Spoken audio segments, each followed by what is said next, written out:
안녕하세요, 하승민입니다. 오늘은 기온이 떨어지고 건조해지는 가을, 겨울철 피부 관리와 이에 영향을 미치는 면역 건강에 대해서 알아보도록 하겠습니다. 가을에는 피부 온도가 낮아지고 각질층의 수분이 증발해서 피부가 건조해지기 쉽고 또 피부에 지방샘과 땀샘이 유축되면서 건조는 더 심해질 수 있어서 피부 건조증, 아토피 피부염, 건선 등의 피부 질환이 발생할 가능성이 높아집니다. 피부가 붉어지고 표면에 거칠한 각질이 일어나면서 가렵다면 피부 건조증을 의심해 볼 수 있는데, 피부 건조증은 질병이 아니기 때문에 특별한 검사가 필요 없지만 피부가 건조한 부위에 수시로 유분이 많은 보습제를 바르고 각질을 억지로 제거하지 않도록 주의해야 합니다. 건선은 피부 면역세포가 지나치게 활발해져서 피부에 붉은 반점이 생기고 또 그 위에 은백색 각질이 덮이는 증상이 나타나는데, 대기가 건조해지는 가을과 겨울에 더욱 악화되고 팔꿈치, 무릎, 엉덩이, 두피 등 자극을 많이 받는 부위에 주로 발생합니다. 완치가 어려운 만성 질환이므로 평소에 꾸준히 관리해야 합니다. 무엇보다 보습이 중요하고요. 건선의 위험인자인 술과 담배는 피하고, 또 스트레스로 인해서 피부 면역 체계에도 이상이 생기기 때문에 이 스트레스를 받지 않도록 주의합니다. 비만일수록 건선 증상이 심해지고 치료제에 잘 반응하지 않는 만큼 식이 조절과 꾸준한 운동을 통해서 정상 체중을 유지하는 것이 좋겠습니다. 아토피는 가려움을 동반한 만성 습진성 피부 질환으로 피부가 쉽게 수분을 빼앗기고 건조해지는 가을에 악화되기 쉽습니다. 피부 장벽 기능과 면역 체계의 이상, 환경 요인 등 다양한 원인이 작용하여 발생하는 것으로 알려져 있습니다. 역시 보습이 절대적으로 중요하고, 신체 면역 기능이 향상되면 피부 질환 등의 방어력을 높여주기 때문에 평소에 영양 상태나 휴식, 적정한 수면 시간 등도 피부 상태를 결정하는 중요한 요소라고 할 수 있습니다. 가을철 면역은 피부 건강뿐 아니라 알레르기 비염과도 밀접한 관련이 있죠. 큰 일교차는 비각 내의 습도와 온도 조절 기능을 저하시키고요. 또 알레르기 증상을 유발하는 꽃가루가 증가하면서 비염의 발생을 특히 주의해야 합니다. 봄철에는 나무, 꽃 등에서 꽃가루가 날리지만 가을에는 잡초나 쑥, 돼지풀 등에서 꽃가루가 많이 날려서 알레르기 비염이 악화되기가 쉽습니다. 건강보험심사평가원에 의하면 알레르기 비염 환자 수는 10월부터 급증하는 것으로 나타났습니다. 알레르기 비염은 코 점막이 다양한 원인 물질에 의해서 재채기, 콧물, 코막힘 등의 과민 반응을 나타내는 알레르기 질환입니다. 면역과 관련성이 높고요. 코의 점막은 피부가 속하는 상피조직으로 분류가 되는데, 점막의 면역이 건강해야 면역 이상으로 인한 증상들을 예방할 수 있습니다. 그럼 이 상피조직과 점막, 피부, 그리고 면역과의 연관성에 대해서 살펴보겠습니다.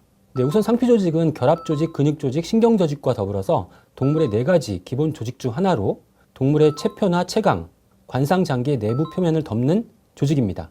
체표는 말 그대로 몸의 표면이고, 따라서 피부 역시 상피조직이고요. 체강은 몸의 빈 공간, 관상장기는 소화기관처럼 관 형태로 구성되어 있는 신체 조직이죠.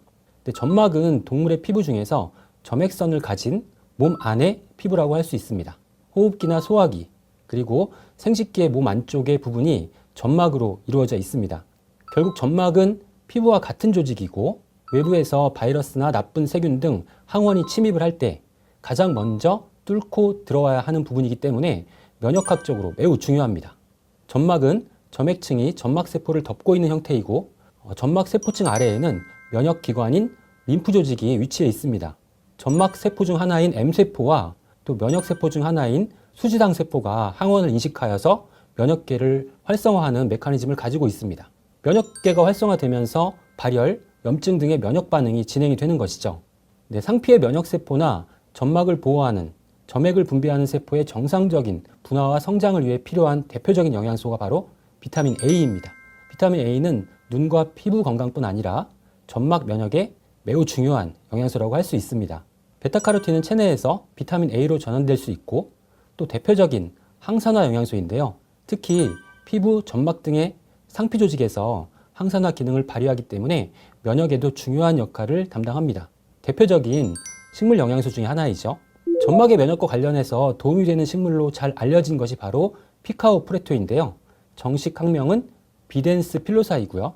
검색해 보시면 면역과 관련한 다양한 기능성이 잘 알려져 있는 것을 확인하실 수 있습니다. 전 세계적으로 다양한 연구가 활발하게 진행이 되었습니다. 대표적인 기능성으로는 점막에서의 항염증 효과와 항산화 기능을 꼽을 수 있고요. 항균 작용을 통한 면역 조절 기능으로 이 면역 과민 반응의 억제에도 도움이 되는 것으로 알려져 있습니다. 대표적인 면역 과민 반응이 바로 알러지나 아토피 피부염이죠. 뉴트라이트의 논문을 하나 살펴보겠습니다.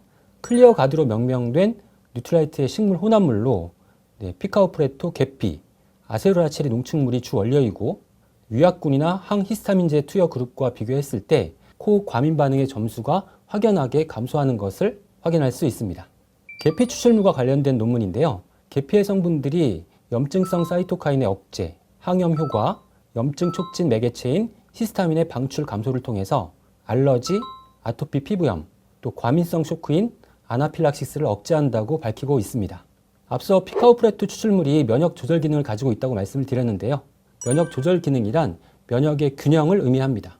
면역은 무조건 강하다고 해서 좋은 것이 아니고 균형을 이루는 것이 중요한데요.